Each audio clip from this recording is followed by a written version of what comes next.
right, let's go out to South Dakota and talk to Ann. Hey, Ann, what's up? Hey, happy to be here. Thank you so much for calling. How can I help? Yeah, so my husband and my 13-year-old daughter are at each other's throats all the time. He's a teacher. He's home in the summer with her, and I'm getting phone calls from both of them just complaining about each other all the time. And this has not been a new thing. Like, even my coworkers know this is a cycle. Austin will be calling, and her daughter will be calling her, and they'll be fighting in the summer.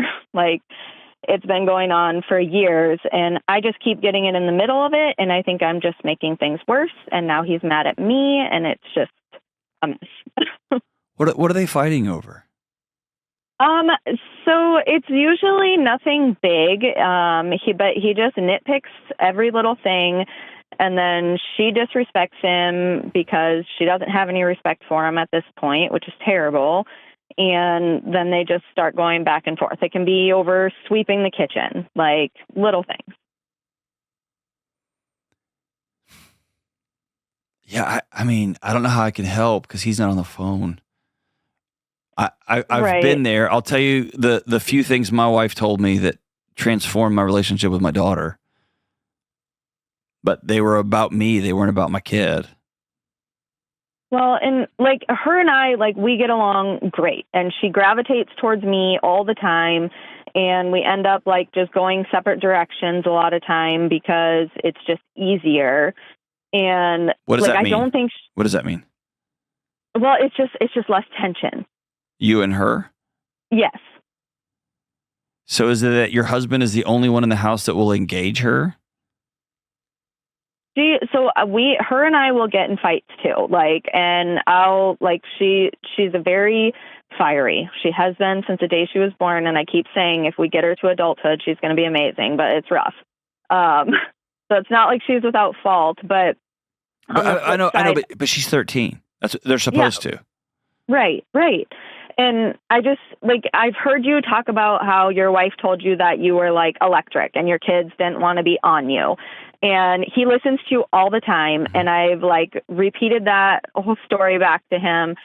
And I feel like he's that way. Like, we're in the living room, we're watching TV, and they're on me, and he's on a couch all by himself. Yeah.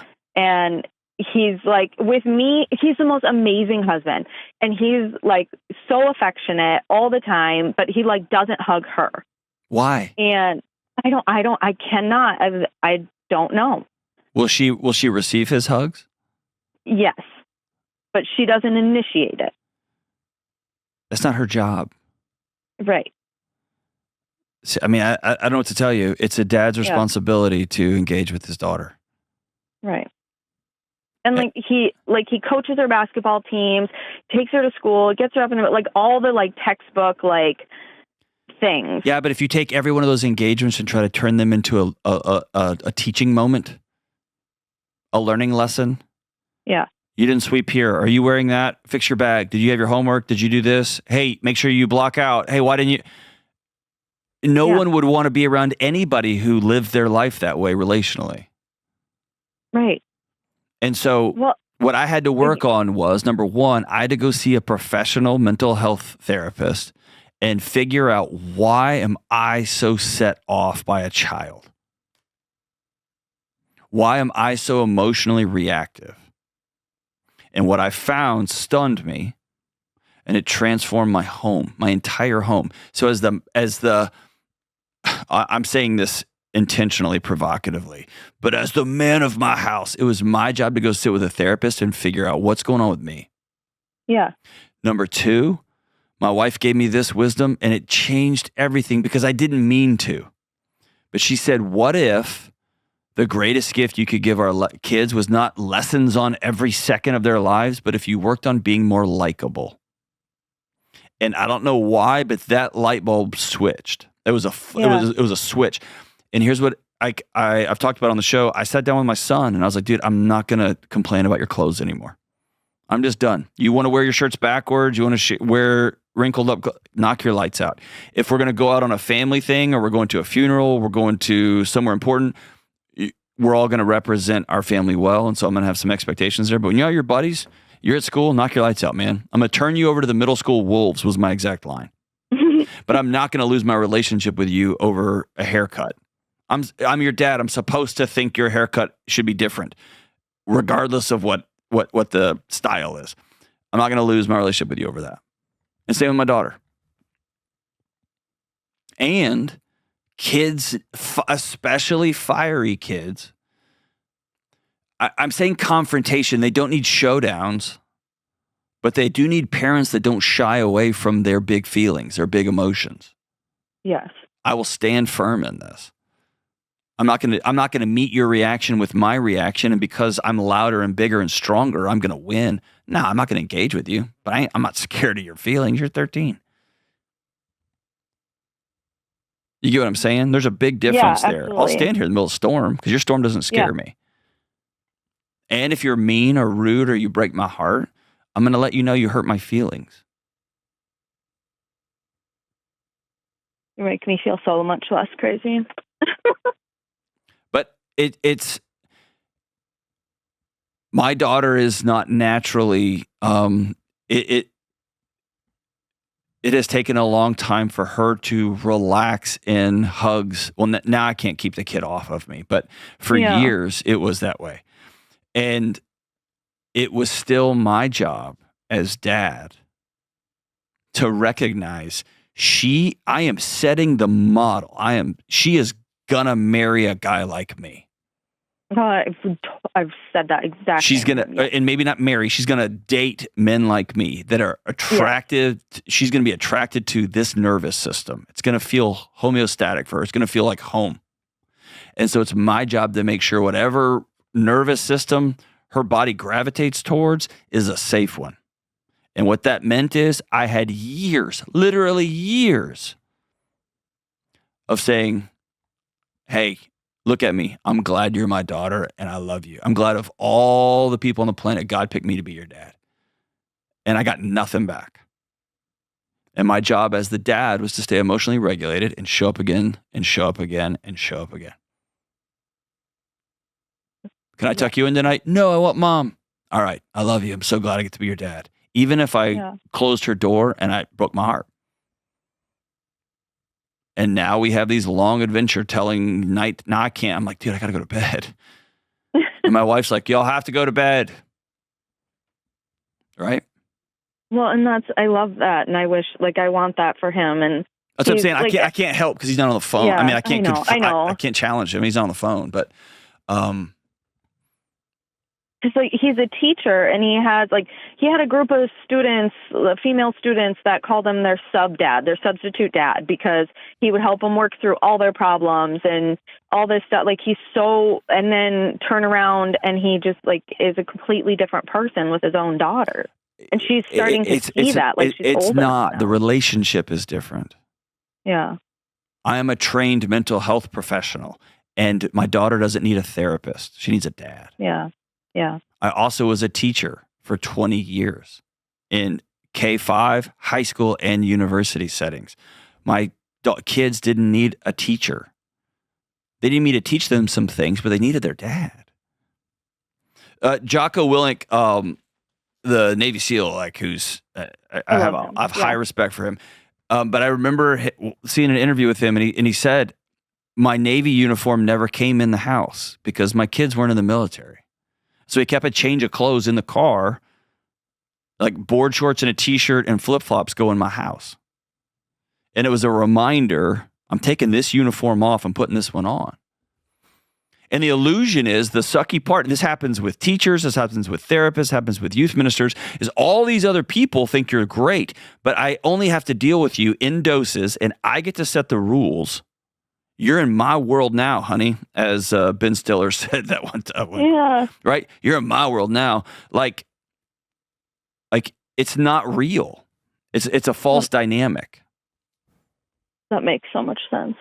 But when I get to your house, it's messy. It's all the time. It's every day. We get to see each other with our makeup off and with our, covered in dirt and mud and under the kitchen counter cleaning it. We get to see the raw of each other. It's just different. It's a false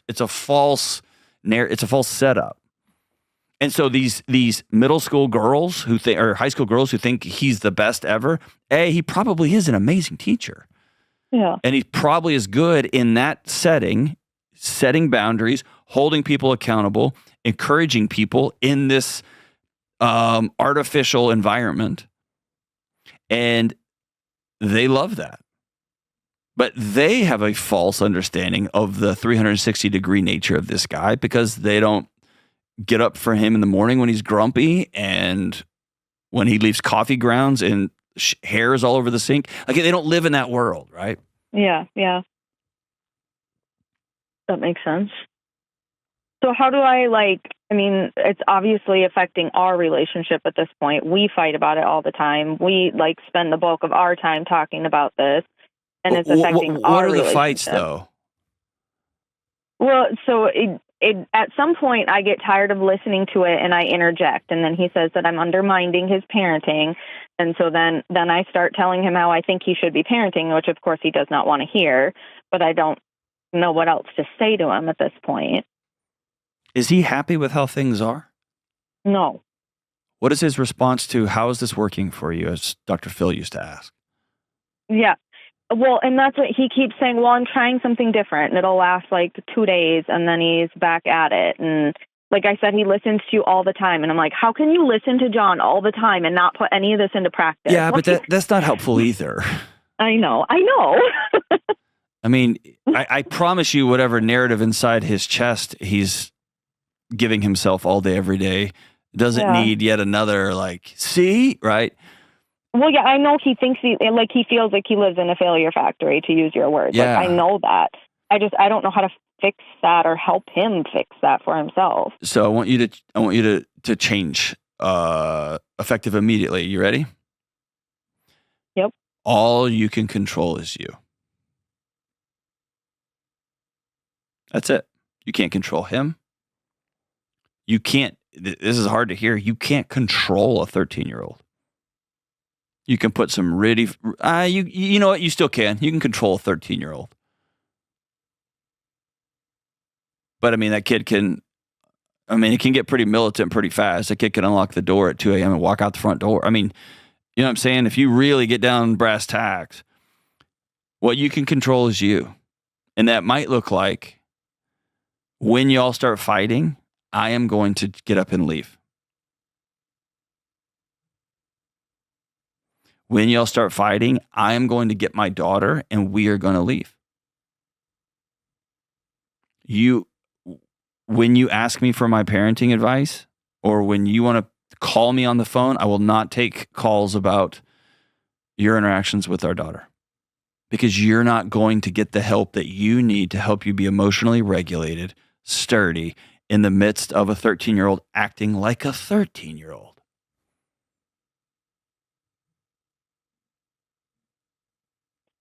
That's so fair. All you can control is you.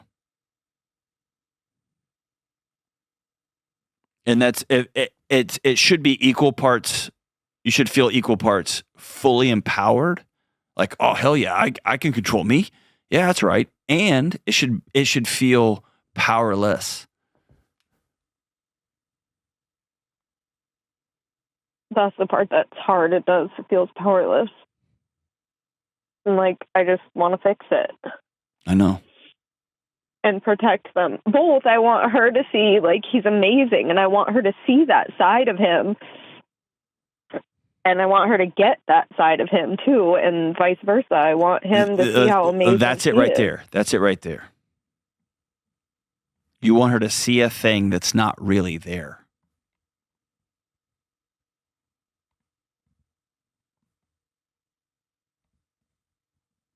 You know what I'm saying?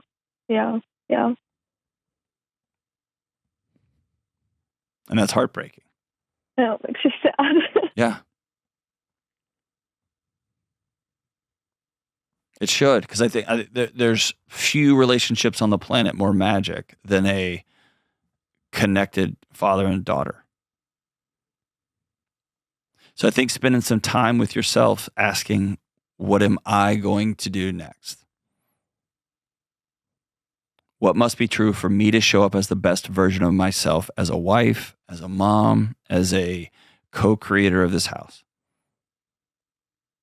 And can I clearly communicate in a language my husband can hear? Here's what I'm going to do next when the following happens. Here's what I'm asking you to do for one final time. And if I get between the two of you and take our daughter out and go get her ice cream when y'all are yelling and screaming at each other, I can't control whether you feel like I undermined you or if I just protected everybody. I can't control that. You get to choose whatever story you make up. But I'm telling you right now how I'm going to respond to these moments.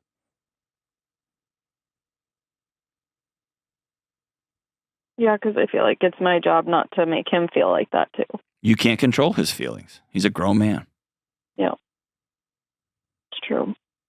Now, I've had the undermining conversation with my wife, and what we agreed on is, unless it's something that is set in her, like if she's like, hey, I got to call this, or if I see it and I'm like, I'm getting in the middle of it right now, like this is not going to be a win situation for anybody in this house. Absent those rare moments, she will, when we're out having breakfast or we're out having coffee together, she'll say, hey, can I pitch something that I saw yesterday? I'll be like, yeah.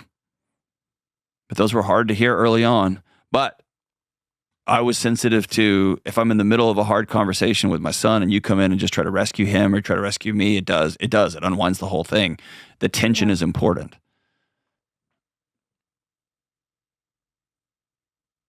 But here's an avenue where we could have that conversation. And that takes me being an adult and showing up and being emotionally regulated for those to be challenged, right? Right. And challenge is a critical part of any marriage relationship. Knowing that those challenges we're both on the same team and we're both going for the same goal, right? Right. Sorry. Thank you. Sorry for everybody. Yeah. And if your husband's listening, I'll tell him this, brother. There is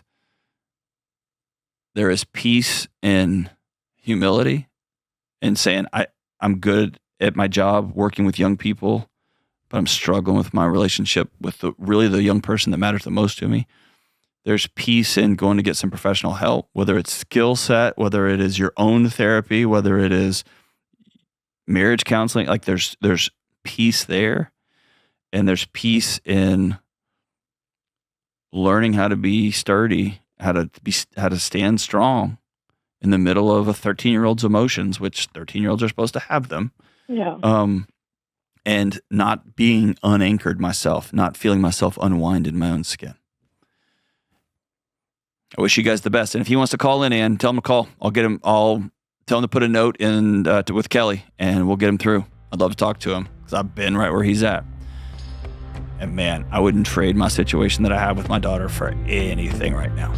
We'll be right back. All right, let's go out to Minneapolis, Minnesota, and talk to T-O-double-D. What's up, Todd? How we doing?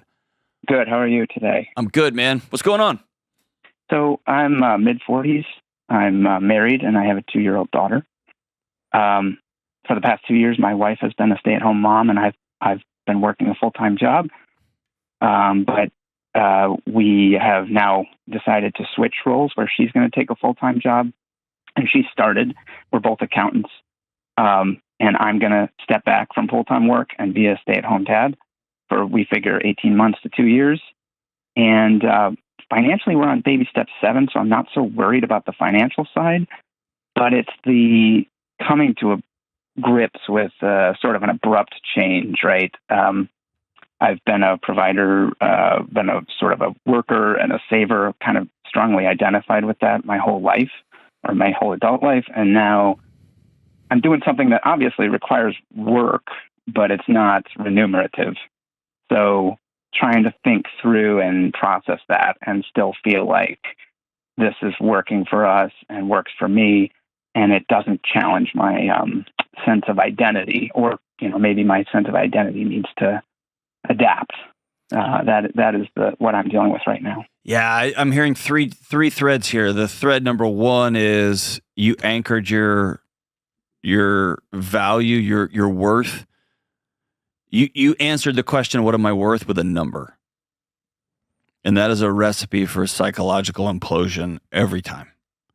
The second thing is you put a lot. I don't want to put too much stock into what I'm feeling here, ironically, but your feelings matter a lot, meaning you're led by them. And the third thing here is you're trying to hang on to what was in a completely new context that doesn't exist anymore. And so, yeah, all three of those things are going to have a pretty radical transformation here. So here's what that looks like. You have to answer the question, who am I? Who do I want to be? What does my role look like? What does masculinity look like? What does fatherhood look like? What does marriage look like? And you've identified that in the past with a number. And so you're going to have to hold court with yourself and ask, okay, beneath the number, who am I? And it might be redefining a couple of terms. I'll walk you through that in a second. The second thing you're going to have to do is let your feelings be your feelings. You're going to feel uncomfortable. You're going to feel at a loss. You're going to feel useless. You're going to feel like you're not contributing. All those feelings are going to come. Let them come, man. If you try to stave those off, that's a recipe for addiction. That's a recipe for numbing out. It's a recipe for resentment, rage, all those things. Let those feelings come and already have a pre-established, here's what my next right move is going to be in spite of those feelings because of the person, back to this identity statement. Here's who I'm going to be. You know what I'm saying? Yeah, I totally understand what you're saying. Don't avoid those feelings. They're coming, brother. Like they're probably already here, right? They're coming. Yeah. And so feel them and then go do the next right thing. And if they continue to show up, then they're signals, right? They're alarms. They may be pointing you like, hey, we had this plan. The plan we laid out when we, like any good military operation, we had a plan. And right when we got in there, and we learned on the ground the plan changed. The plan's got to change. So cool, we'll change it. Right. Yeah. Tell me what you think of this word provide. Well, I think a lot of that stems from I was raised in a sort of environment of, son and descendant of Italian immigrants, worked really hard, just like the male, like went out and killed it really and dragged hard. It home. Yeah. Exactly. Yeah. And I have a very strong sense of duty and honor to my family. Okay. And there is this sense of going against changing things up a little bit, even if it's temporary, 18 months, 2 years. I mean, that's sort of a blip, right? Maybe in long run, but it runs counter to a sort of ethos that I was raised with. And so it sort of feels irresponsible. Or there's this like level of irresponsibility. Whose story is that? That's definitely my family's story. Okay. Definitely handed down to me. So here's what I want you to make space for. And I have one in my bag right here underneath this desk that I'm sitting at. But it's something I carry with me all the time. I want you to write down those stories when they pop into your head, and they will pop into your head all the time, especially at the beginning. Mm-hmm. And I want you to ask yourself, whose story is this? Or another way to say it, if Michael Singer wrote an amazing book about this, but that the voice isn't yours, isn't you. Who's saying that? And it what it does is it creates psychological space between the voice and your body's reaction to that voice. Okay. And that keeps your heart rate from taking, and by the way, this is a practice. This isn't something you're just going to flip a switch on. You practice separating yourself from that voice, those voices. Yeah. What a loser. You're not a man. A whole generation of men worked really hard for you to sit at home and hold a 2-year-old. Like all those voices, write those down and get them out of your body and look at them. Examine them. Are they telling the truth? Is this real? Yeah, for sure. And whose voice is that? And be honest, is this voice right? Sometimes the voices are right. And I think this word provide, again, we distill everything down into numbers these days. Because the days of us, at least right now, maybe not forever, but right now, we're not out slaying dragons. And we're not out because I have bigger arms, I'm going to work the plow, right? And so sometimes the greatest gift I can give my wife in terms of provision, yes, there is a financial reality to our home. You and your wife, for those of you who don't know, Baby Step 7, it's a Ramsey Solutions term. That means y'all are doing very well financially. Y'all are millionaires, right? I would say pretty close. Okay. So y'all have set yourselves up financially. So you can do this and it's not going to be a financial burden to your family. You and your wife have co-made this decision together. But that means maybe the greatest thing you can provide is space. One way I frame it is being a provider means also allowing space for my wife to pursue her career. Yeah. So if you look at it like you're going to provide, like I'm going to go hold back the world so that she has space to go do her thing. Yes. Yeah. That's providing. It looks different. And it doesn't, like you said, it doesn't have a number attached to it, but it's still got value. Doesn't have a number, doesn't have a title. May not have a... If you need that, give yourself a title. I am co-CEO of this home. Print out a certificate and frame it. You accountants love your frames on your walls. Put them up there, man. And have your wife give you a monthly performance review. And I'm being silly, but not really. Y'all get to decide what this looks like for y'all. Tell me about this 18-month to 2-year time frame. Are you running from something? Are you burned out? Are you sick of your job? Are you thinking of doing something else? Or yes, actually, that is a big part of it. Okay, tell me about that. I've had pretty much a 20-year straight career in accounting. Okay, and I don't know. I would say accounting can wear you down after a while. Absolutely. I've worked in various environments, but the theme is the same. It's sort of, you hit a burnout period. Okay. And I hit my burnout period. I'm still actually working some part-time hours, doing some stuff for people to bring in a little cash flow, but I stopped full-time work because I just hit a burnout point. And the thinking is where we are financially, work after 18 months to 2 years when, say, my daughter starts preschool, doesn't have to look like sitting in a cubicle 40 hours a week. Correct. And I'm trying to reimagine what it will look like in 2 years. So let me. The fact that you're asking that question tells me you're way ahead of the game, and I want to give you a hack question to ask. Okay, and I hate the word hacks with all my guts, but there's a few situations when a question can cut through years of wondering and pondering. Okay. Mm-hmm. Thinking back to the accounting you've done, you've seen the inside of businesses, you've seen the inside of people's homes, you've seen the inside of the way they move and manage money and what it means to them. You've seen a lot of human interaction underneath all the numbers you've been working for the last 20 years, right? Mm-hmm. Yes. So when you think of all of the different types of people you've come into contact with, all the different scenarios, situations, divorces, deaths, estates, all of it, putting numbers aside, when you look at humanity, if you could snap your fingers and help a group of people, who would you help? I would help working families. And try and find more time for the family members that need it. Guiding kids through school, all these complications that really get in the way. Sometimes money creates a barrier to spending time with family. Freedom of spending time with family. That's what I would advise and guide people towards. Incredible.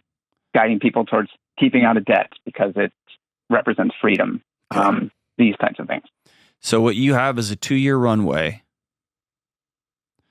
to, if you need to go get trained as a, I'm gonna make stuff up. Okay.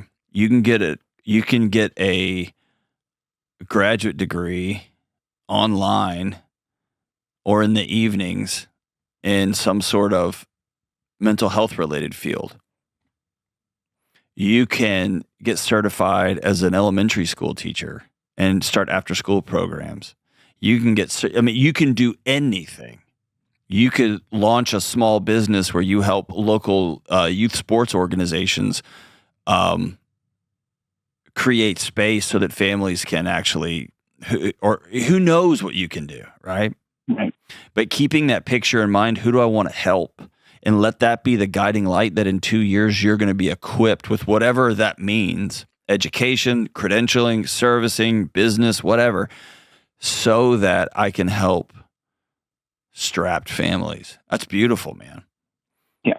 Because most people think of, what job do I want to do? I don't know. What's my passion? Yada, yada. And you just, man, you end up like trying to run a marathon in syrup. It's awful. And so hacking through all that, who do you want to help, man? I want to help busy people get some lunch. Cool. I'm going to go buy a Burger King, right? Like, I want to help people get in shape. Cool. I'm going to go get certified as a fitness coach with my Mind Pump buddies, and I'm going to go help people. Like, it's getting that picture in your head. Who do you want to help? And then what must be true? Man, you got a 2-year runway.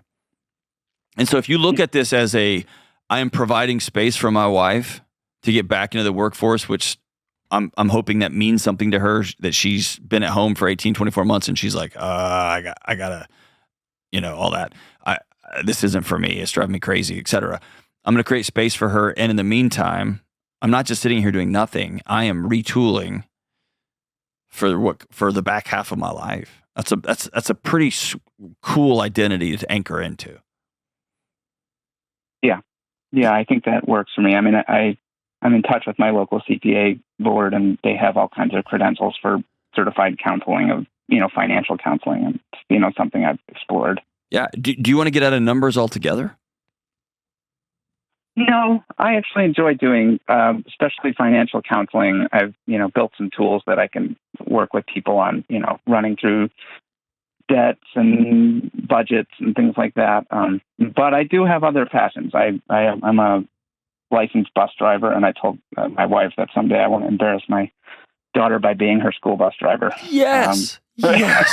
That rules, dude. And I don't know a school district in America that could not use more bus drivers. Yeah.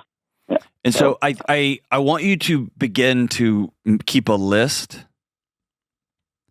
Like, and if you can not do it in Excel, this will be hard for you.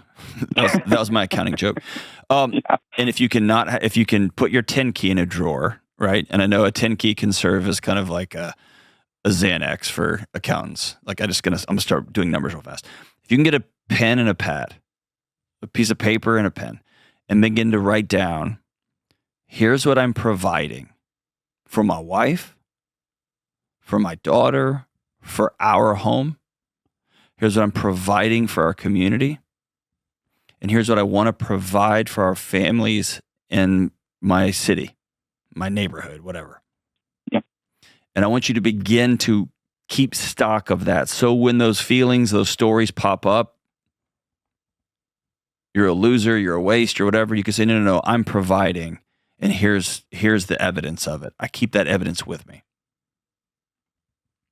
And I also want you to have some sort of ceremony with your wife that ends the official, my identity used to be my bank account. It is no more.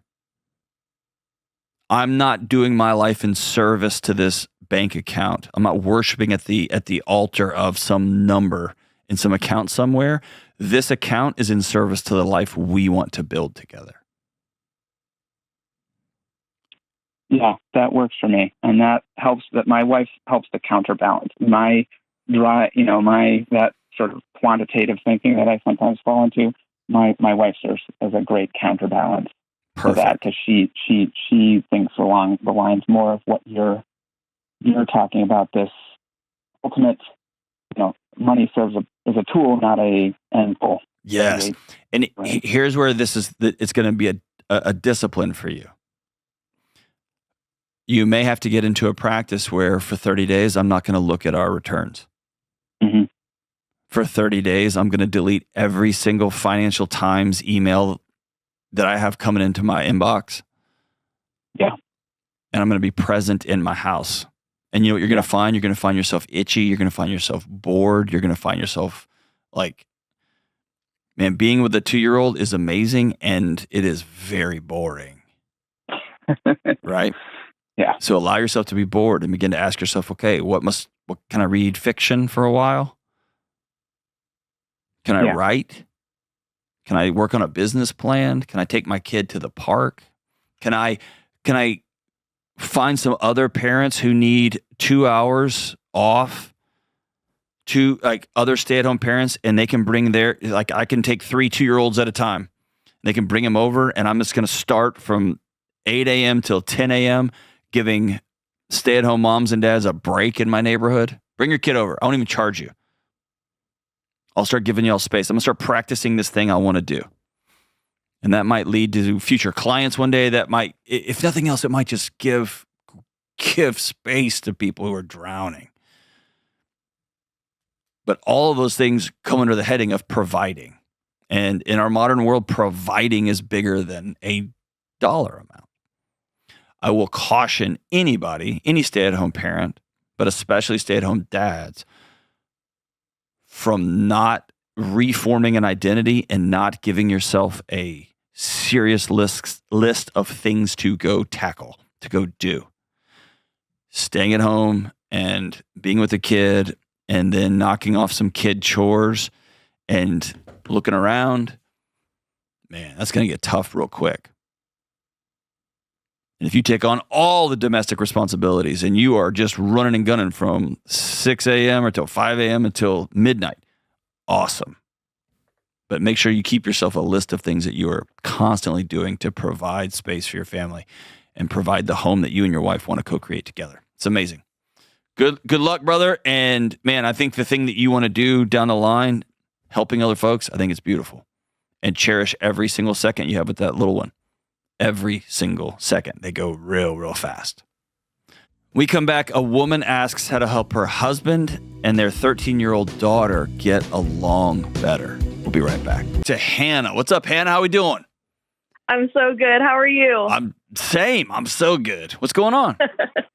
Hey, yeah. So my question is, how do my husband and I stay deeply connected despite having really busy life schedules?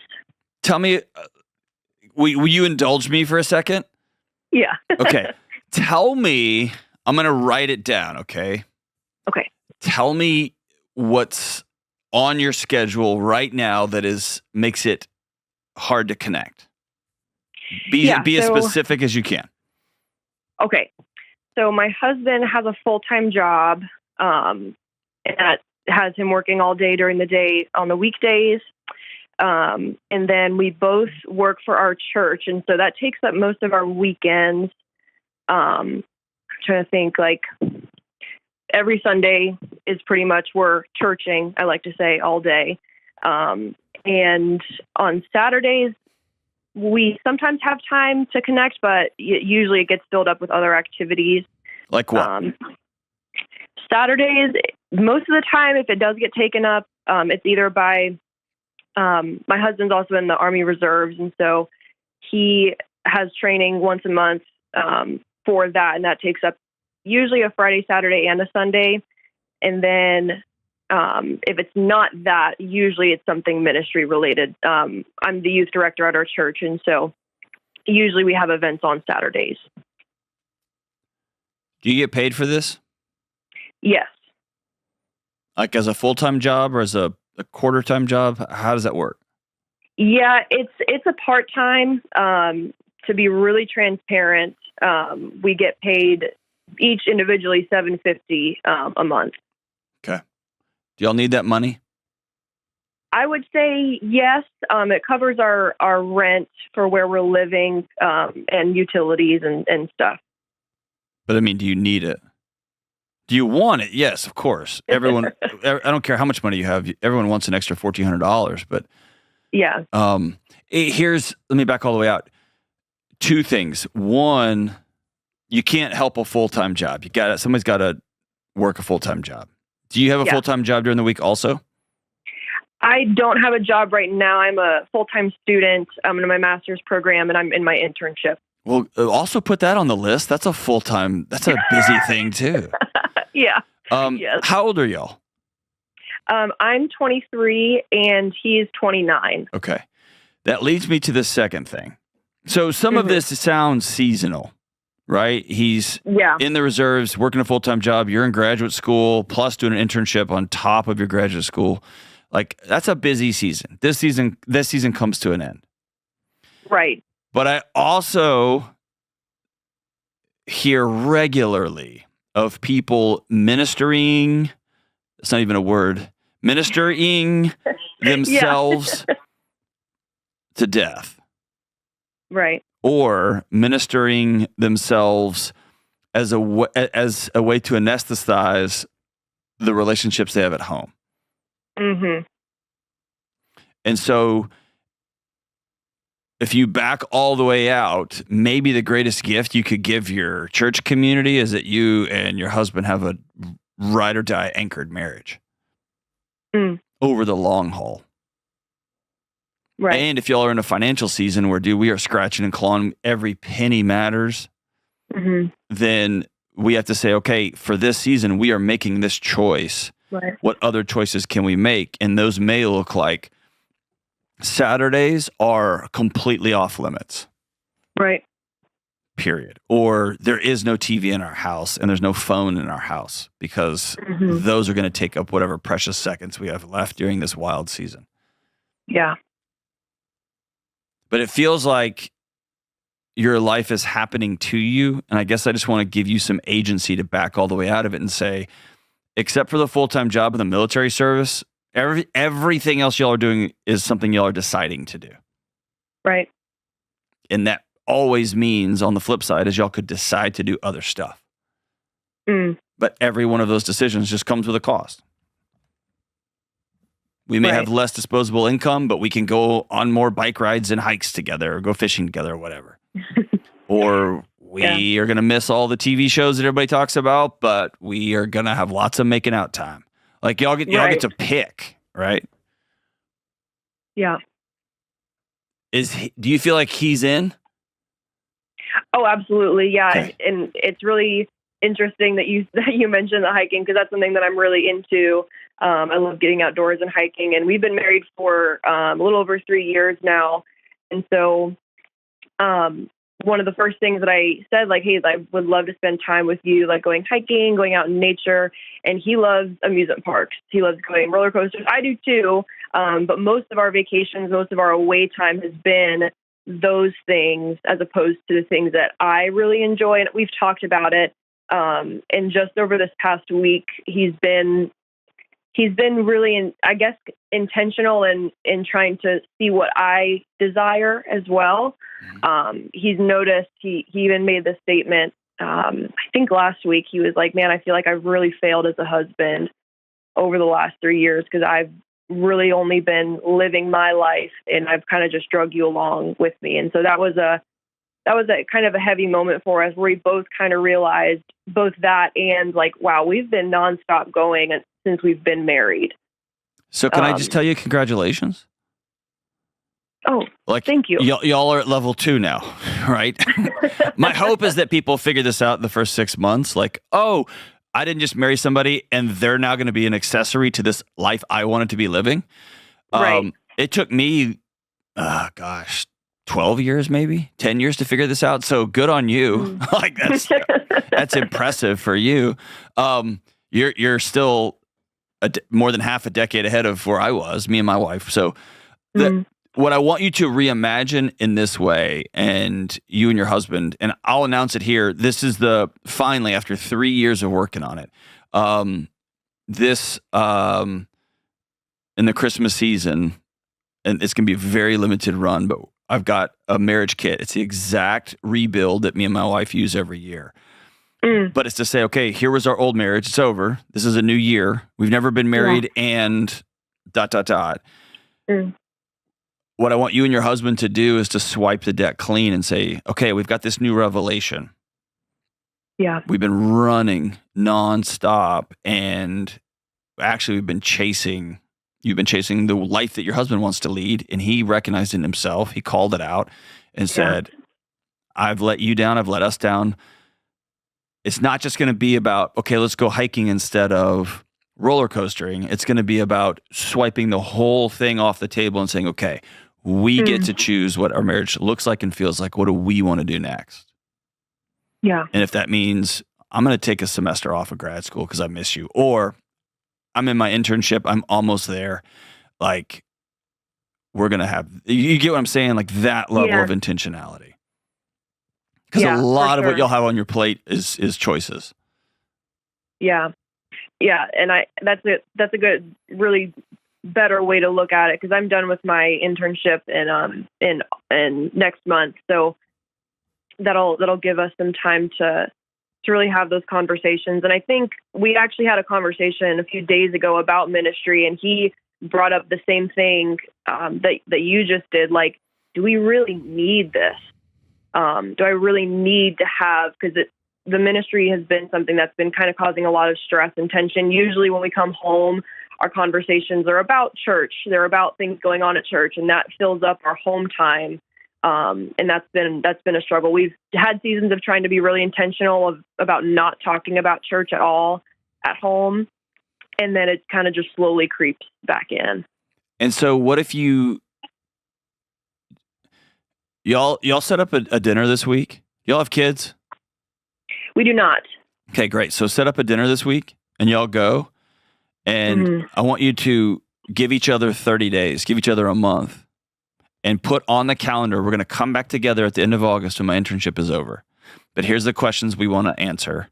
Number one, what are our family values? What are we going to say? Like, when people think of us and we're not in the room, what are they going to say about us? We are people who, and put 3, 5, 10, 20, I don't care how many you put on there. The more you have, the more complicated it gets. And then the second one is, how do we want our home to feel every single day when we get home? And we get to choose to a large degree what that looks like and feels like. And how do we make our home the shelter from the chaos that is the world outside of there? And it might mean for the next year, once a month, you'll have the youth group over to your house, but y'all aren't in any official capacity. You need to stop working at the hospital, and y'all need to be patients for a season.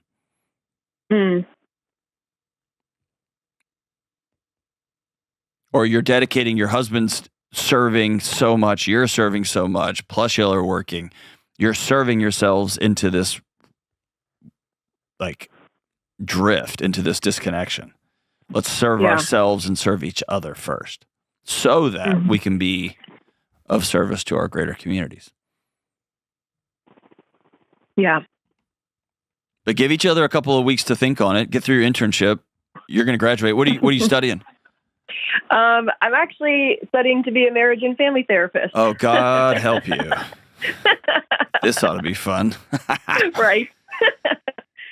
Excellent. Yeah. So this rebuild will be perfect. Yeah. So, because you'll be able to speak with some authenticity to clients moving forward. And plus, you're done with your internship, but you're going to start working for free for the next 2 years, right? Right. Or probably paying somebody to do clinical hours so that you can go get your certifications and stuff and licensure and stuff. Right. Yeah, this is a great opportunity to practice who do we want to be and what do we want this house to feel like. And so what must be true for our house to feel like this? And just remember, every single choice you make is going to come with trade-offs. It's going to come with, the dramatic word is consequences. They're going to come with things.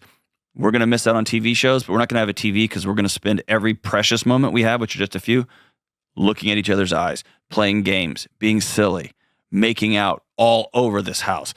Or we're going to do ministry all day Sunday too, and that's going to mean our time's going to be extra precious. Or we're done doing ministry stuff. Our weekends are too precious, and once a month we're going to go to a roller coaster, and the other month we're going to go on a big long hike. Y'all get to decide this, man. And you're still young and figuring it out. But man, the fact that y'all called it, hey, 3 years in, we're on the wrong track. Let's swipe the deck. Let's rebuild this thing from the floor up. Good on y'all. It's awesome. Y'all are in the right place. Thanks so much for the call. When we come back, a man asks how to embrace becoming a stay-at-home dad without feeling like he's lost his role as the provider. We'll be right back.